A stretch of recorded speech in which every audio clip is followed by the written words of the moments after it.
Roll for initiative. Special insert.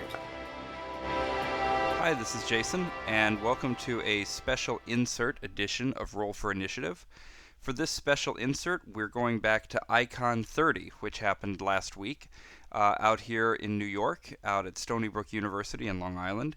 I wanted to say special thanks to James Carpio for inviting Roll for Initiative out, for hosting all the different gamer guests, doing an amazing job. It was my first time at Icon 30, or it was my first time at Icon. It was Icon number 30. I had a blast. Can't wait to go back next year. I especially had a good time playing in the Celebrity D&D game.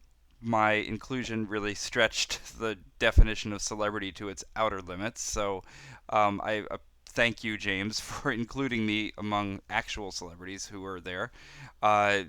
Chris Adams, George Strait, Michael O'Neill, Cam Banks, Aaron Rosenberg. Michael, thank you for DMing. It was great. And of course, last but not least, the man who actually wrote the rules we were playing with, Frank Mentzer. So we had a great time playing Redbox, OD&D, had a blast. And for this special insert, we have for you a talk that Frank Mentzer gave at Icon, and it's called Remembering Gary Gygax. It didn't work real well. We weren't in a real laughing dice rolling mood, but we played a little bit for Gary. And the family came together and said, this is cool. We ought to do this to remember Gary each year. So they started, they issued t-shirts really for that first weekend, which was a little macabre. This was the weekend that Gary died. And that was GaryCon 0, and now we're up to GaryCon 1, 2, and 3 after this, where the Gygax family and people get together, and their motto is that Gary was a guy who loved playing games. He was a guy who wanted to be remembered for playing games, not for writing games, not for diatribes in Dragon magazine, not for obstinate, weird choices of what to put in his games, like his polearm obsession or things like that.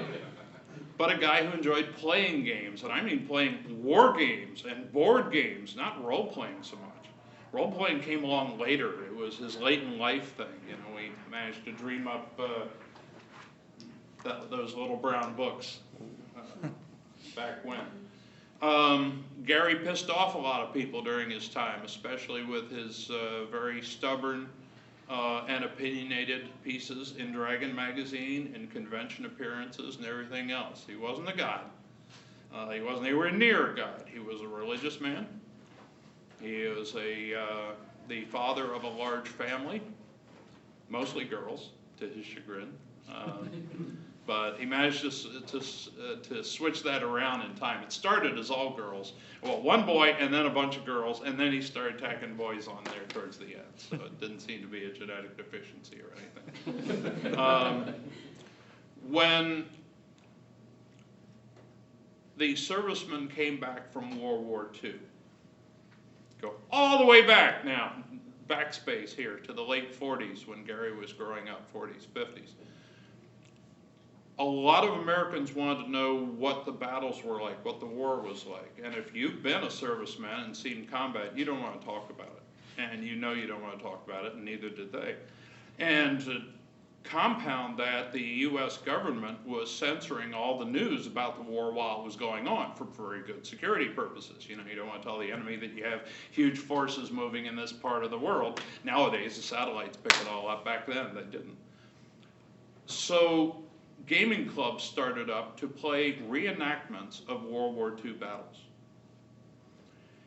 They did this starting with a long, well-established hobby of buying ingots of this very nasty lead-based metal, melting them down, buying in the back of Popular Science or some other weird magazine these molds, melting down the metal, pouring your own figures, getting to work, chipping all the flash offs, smoothing the bases, maybe getting into the full paint jobs, etc. And you do this times 10,000 and line up all these figures and play out mass battles with your friends. That's what Gary was into in the 60s.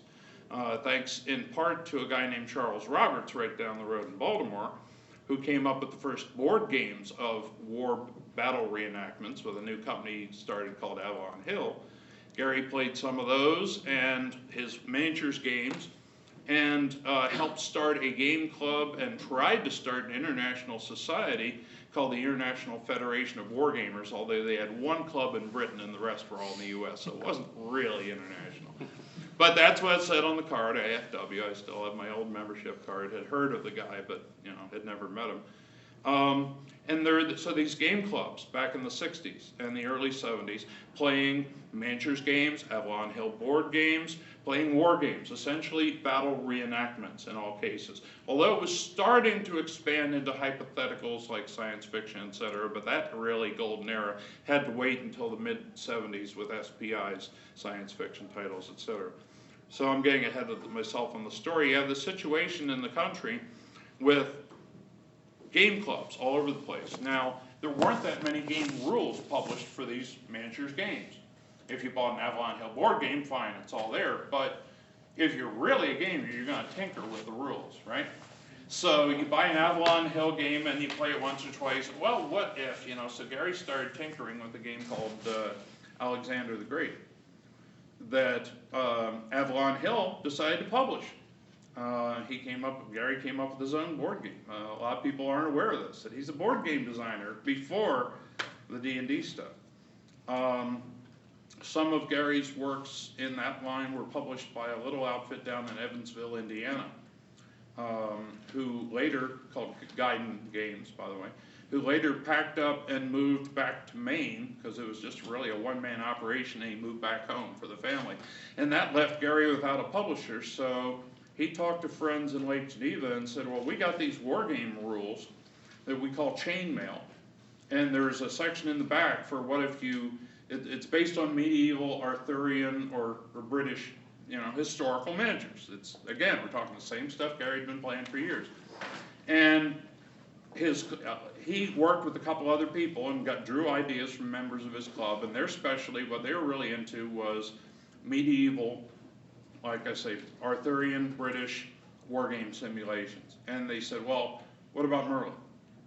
And what about the beast that they had to chase? And what about the Holy Grail, these blatantly magical, or at least unreal things that are in the Arthurian legends through Mallory, etc.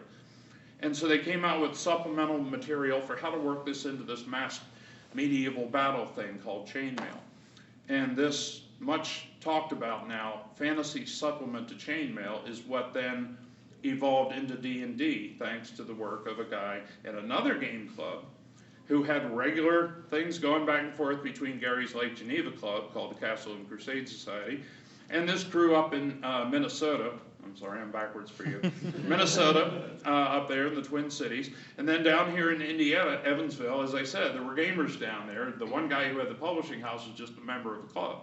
When he left, the club was still there. Now, what's between Minnesota, Twin Cities, and Evansville, Indiana, and then Chicago down the line here? Well, Lake Geneva, Gary's crew. So, well, why don't we get together at Gary's? You guys drive down from Minnesota, we'll drive out from Indiana.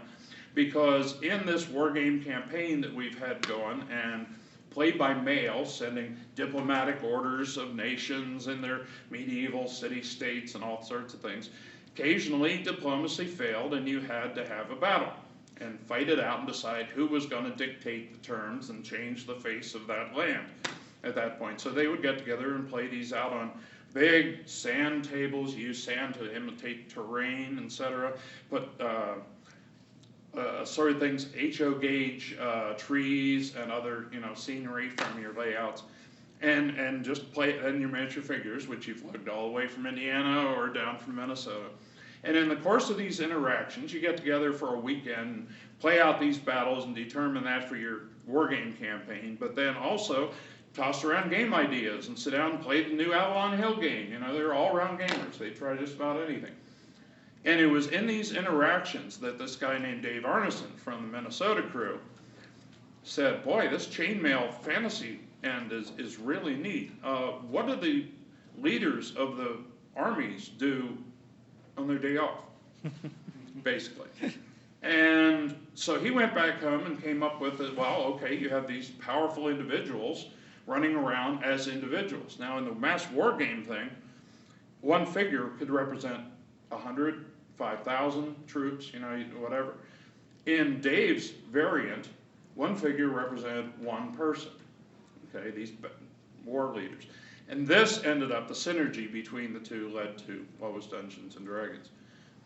Gary felt that since he found some money from some local people, published the first chain mails through Guiding Games in southern Indiana, then had to publish it himself, had to have a bigger company, more capitalization, more commitments, need more products. You see more things. Still wargame products are appearing in the D&D books and all these supplements of that era. D&D starts to boom through the 70s. We're starting to talk millions of dollars. And Dave says, well, what about my contributions? And Gary says, well, I spent my life at this. I mean, thank you for your help, Dave, but that's that. And so it came to the legal fight, and the judge ended up deciding that without the spark of life that Gary provided, or that Dave provided to things, Gary would have produced a wonderfully detailed, fantastic war game. And it didn't become role-playing until Dave stepped in.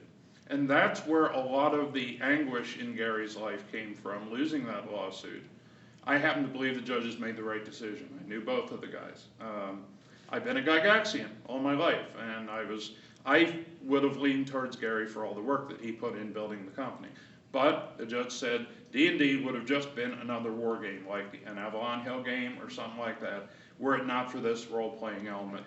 And even though Dave didn't spend his life at it, didn't write much of that down, it was just ideas that then Gary took and published, nevertheless how that balanced out. So if you ever want to know that story and some of the inside dope on a fairly unbiased point of view, that's how it all happened.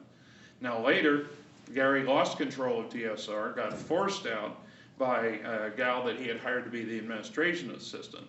She knew where the bodies were buried after she worked there for a year or two, made an inside deal with some other shareholders, ended up with majority control, and then that was that through the rest of the 80s and into the 90s. As I say though, Gary was, he had his ups and downs, building a multi-million-dollar, we're talking 10, 20, 30, 40 million a year. Building a company that size takes a lot out of you. And also, as Peter Atkinson, former head of Wizards of the Coast, can tell you, it takes a lot of equity. If any of you are business people, you start out owning the whole company. This is my company, isn't this great? And you need more money to expand. So, all right, you can buy in, and I'll sell a little bit of it to you, and then to you. And next thing you know, 5, 10 years have gone by, and you've sold 80, 90% of the company to get enough money in to make it all happen. And this really tore Gary, that he lost control of this creation of his that he felt was his. And he wrote some things in the heat of the moment and got a bad rep for some of it. A lot of Gary's reputation is this quarrelsome, irritable, egocentric, I did it all and nobody else deserves any credit, and you're all doing it wrong because you're not doing it my way. That sort of point of view. He wasn't really that way in person.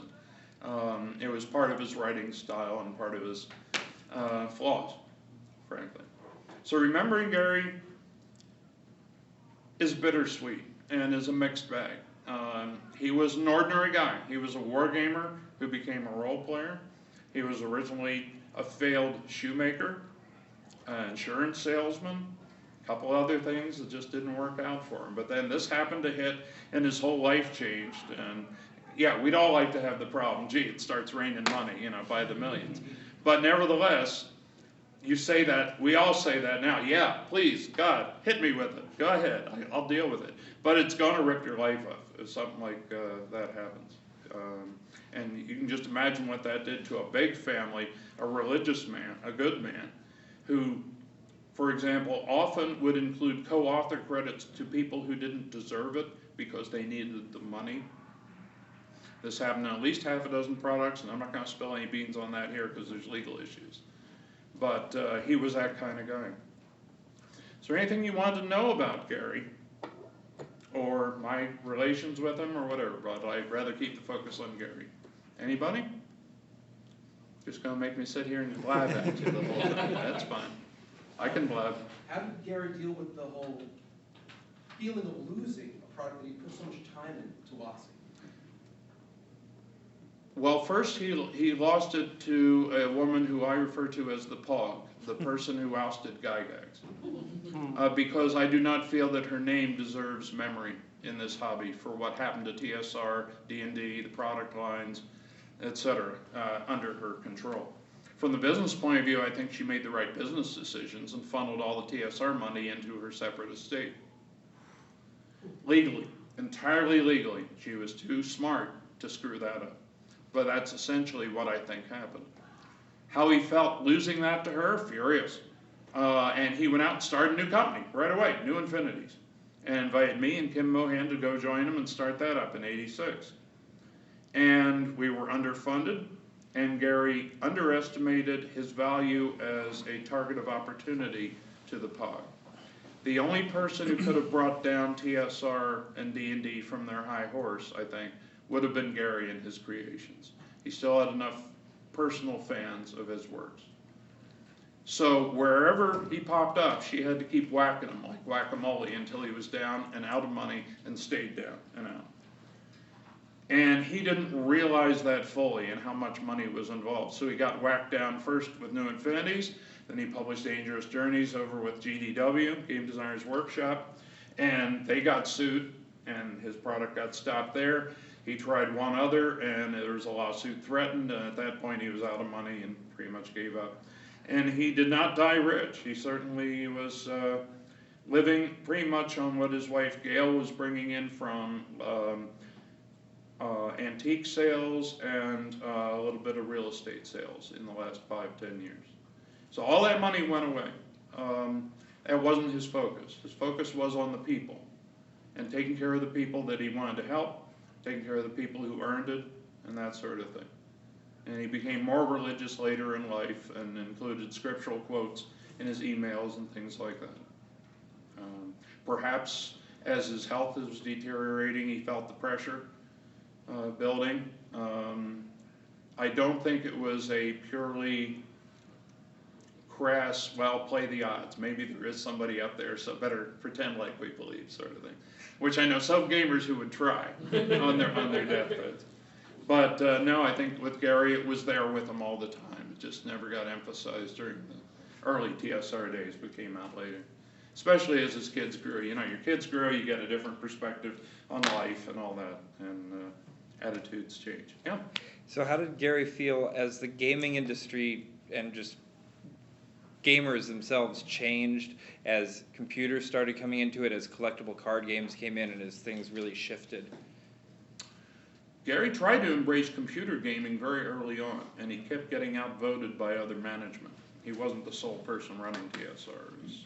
That gets complicated. We'll skip that. Did he have like a vision for what he thought computers, how they should be involved? Not really. None of us really did then. You look at the great science fiction of the 50s and 60s and see their look at computers. And they posit huge spaceships that half of it's the computer. You know, miniaturization component just got completely eluded almost everybody, from Heinlein and Asimov all the way down. Oh yeah, the computer that lived on the moon and that's Harsh Mistress. So forecasting what computers would do to gaming and to us, no, that wasn't in the cards. We could have been billionaires if we could have, realized what was going to happen long before the internet and all the back in the old ARPANET days. Speaking of ARPANET, though, if any of you are familiar with internet history, that first came up along with various other, I don't remember all the names, so I won't mention any, but early code-based programs for home computers and things, and on the ARPANET and the early internet. Many of those were fantasy-based, and many people feel that was because of the popularity of Dungeons and Dragons, which came about, like I say, out of wargaming, but to add to that, the Tolkien influence that got so big in the 60s, especially on college campuses and elsewhere, and mass market and all that. I think Gary regretted that TSR never went that way. Back as early as '81, we had 2 or 3 computer games for the Apple II and Atari. I do remember those. Yeah. No, just Atari. Apple II was in the future at that point.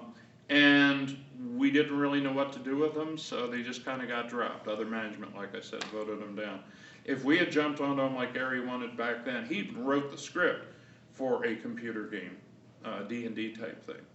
a test script, to see if it would work out. So I know that he was aware of the potential, and always very exasperated that it never got taken seriously by TSR management. Yeah? Do you think he understood how, even though, again, he lost pretty much a lot of his, the financial and stuff, do you think he really completely understood how much of an impact he had on the lives of the people around him later in his life? Like the people. Luckily, that did come out, especially through the later years. He would get invited to wonderful local conventions like, say, Icon. And he came here and was given a Lifetime Achievement Award. And in the course of that, he would meet people. He'd go to Gen Con and Origins and other smaller cons all over the country, with hardly any retainer involved, although he was due something there, but plus his costs. Me, I'm a cheap date. You just cover my costs and I'll come game with you anytime. And I'm serious about that. Some people hear me say that and come up afterwards. We could really get you at a con, sure. Yeah. I'm 60. I'm not working a regular. I haven't worked a regular job for years, decades maybe.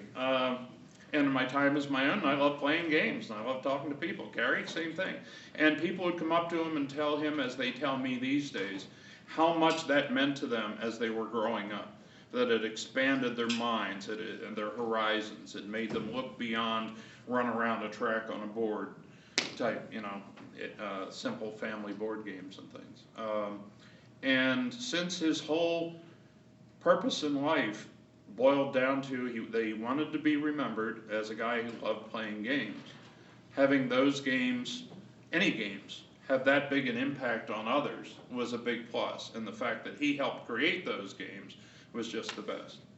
There were other very heartwarming stories and individual cases of, D&D saved my life. I was getting into drugs and this and that, and then I hooked up with a clean D&D group, and it got my head together, and yeah, we were playing weird stuff, but my head was straight, at least. Now adults at the time didn't follow that. Wait a minute, you're playing weird stuff, but your head's straight. Give me that again. But that you hear what I'm saying on things like that, and that meant an awful lot to Gary. And one of the coolest things is, and I'm grateful that in part I helped create this, when I wrote the D&D line in the early 80s, or mid 80s, the Basic, Expert, Companion, Masters, and Immortals, the 5 brightly colored box sets.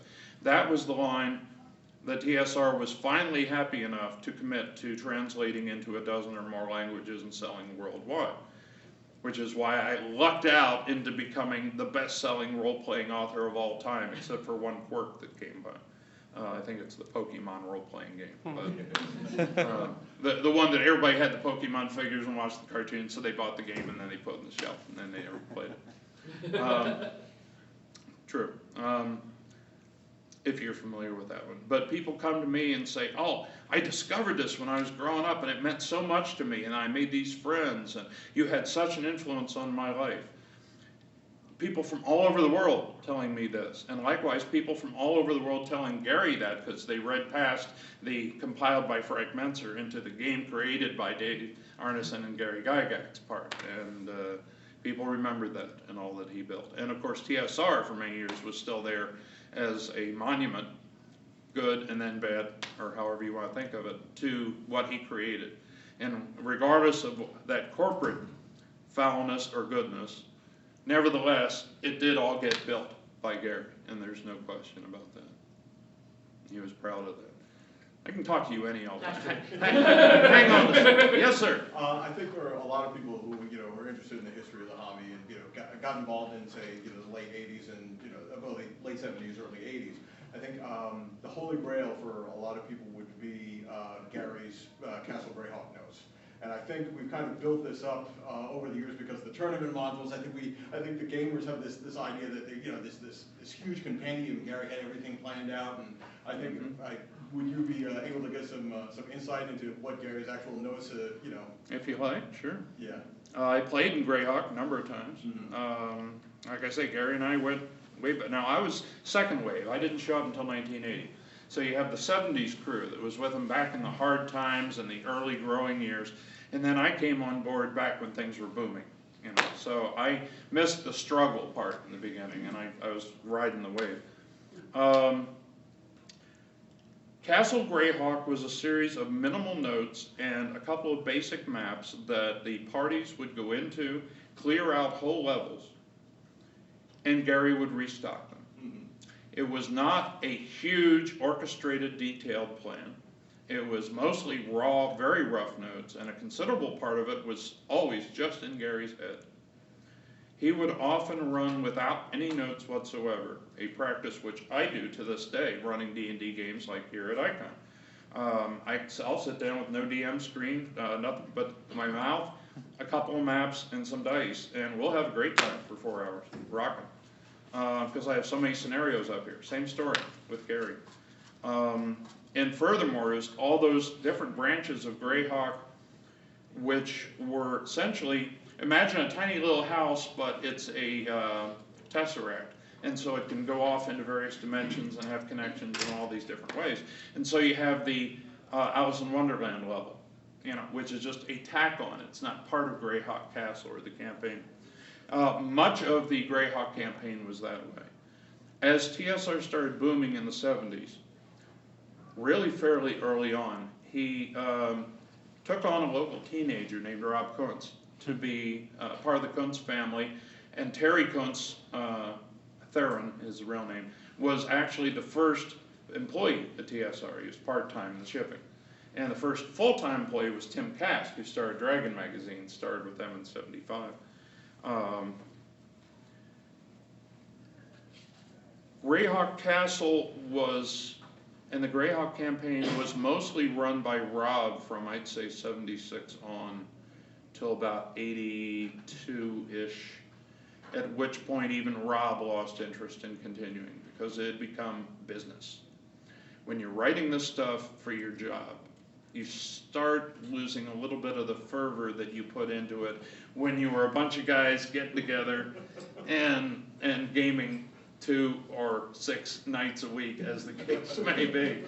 My Philly crew back in the late 70s would play 5 to 6 nights a week. I mean, we were just manic about the thing. Nice, otherwise reasonable people with wives and lives and everything, and we just discovered this new game. I was lucky enough to acquire during the 1980s, when Rob was a little financially down, quite a few items of his, which he sold me for money. In one of the most treasured items in my archive is Rob Kuntz's original notes on Castle Greyhawk, top to bottom, comprising 4 legal pads of handwritten notes. Unfortunately, I don't have much in the way of maps, but I have probably the largest chunk of Greyhawk that anybody has ever owned, from the original time to now. No, it's not for sale. But will you publish? No, and I won't publish, and I can't publish. That belongs to Rob. If Rob wants to publish, I'll be glad to give him a photocopy. But that's like treasured. I also own one original Gygax manuscript too. Will you encourage Rob to publish?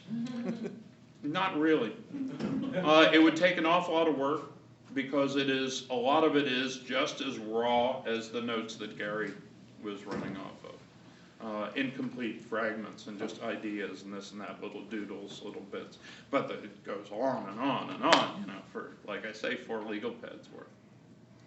So that's what Greyhawk really was. It was the same stuff that kept getting cleared out and then refilled. We have a 10 o'clock, gentlemen? Yeah, I was gonna say we'll wrap it up by 10:05 if you want. Okay, yeah, I gave 5 minutes to you, so you can take it. You asked the question.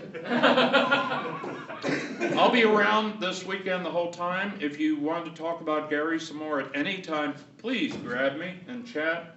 If you want me to sign anything, either on Gary's behalf or on my own, please feel free.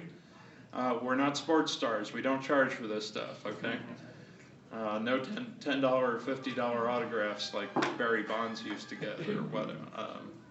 Other questions about Gary? Final wrap up, I'm afraid. Limited time.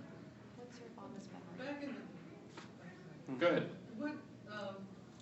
when I was growing up, you know, sort of, probably in the 80s part, there was that whole feeling of, you know, Dungeons and Dragons is gonna bring you over to Satan and you're gonna die. Well, it didn't bother Gary at all. It was publicity. Any publicity is good publicity. Really, no kidding, no fooling. The more controversy we had, the more people were hearing the name D&D, and all that basically led to the bestseller nature of the box sets that I wrote. That environment wouldn't have been there without that adverse publicity. Nowadays, when somebody brings it up, which happens occasionally, it's real easy to explain that if it's a game produced by a company, the biggest toy company on earth, Hasbro, you think there's going to be a problem in there?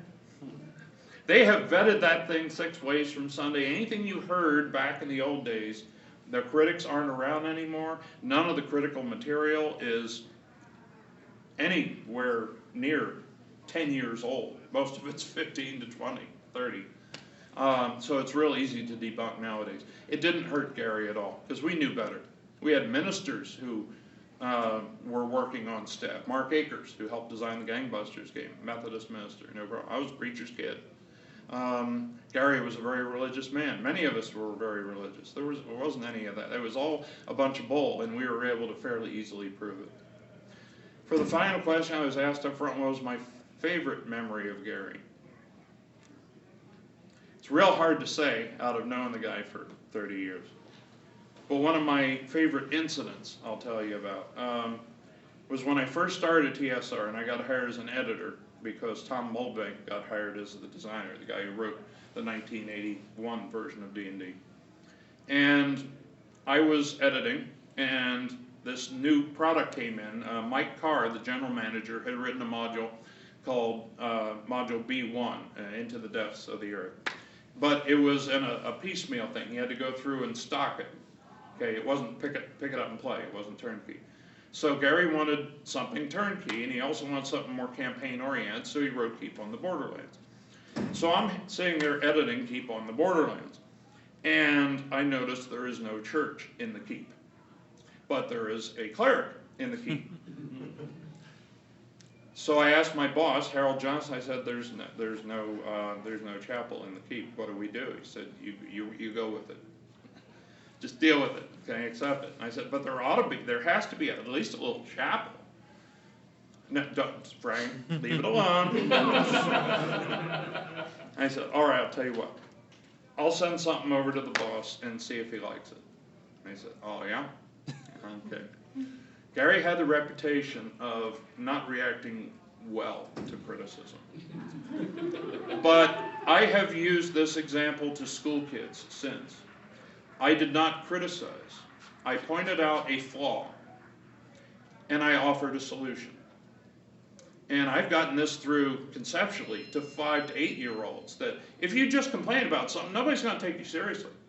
But if you point it out and offer a solution, you're being proactive, you're building, you're positive instead of negative.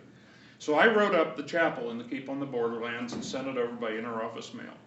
The design editing department was getting ready in their final plans for my farewell party. Assuming that what had happened before, I was told, was going to happen again. And it comes back with a note from Gary that says, yeah, it looks good, use it.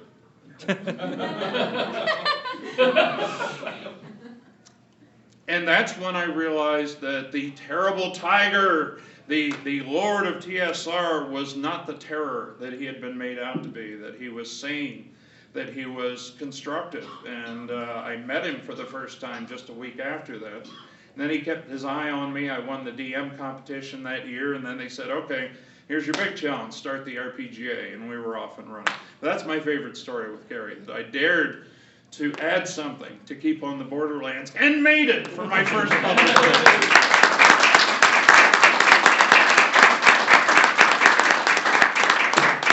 I'll be around. Look me up. Ask me questions. Chat. I'm a gamer. And don't call me mister. I'm Frank. Roll for initiative. www.d20radio.com